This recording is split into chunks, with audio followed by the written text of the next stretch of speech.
ABCs of Finance and Investments, Kids Edition, letter D, as in debt, which is basically the same as credit. The only difference is debt is simply the amount that you currently owe or the balance. Now, in order to stress the importance of financial literacy at an early age, I've invited a special guest, my son, who's going to share with you some of the things that he's learned.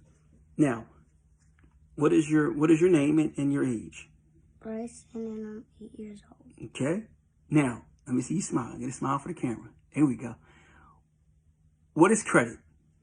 When you borrow someone's money and you have to pay back. What do you pay it back with? Interest.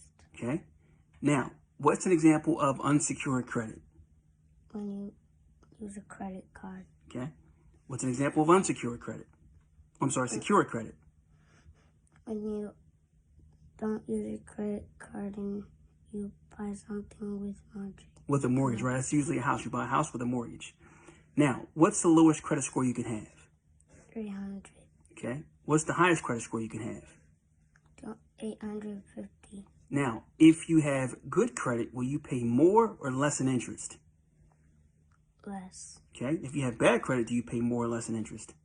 More. More. Now, what's an example of what is bankruptcy, rather?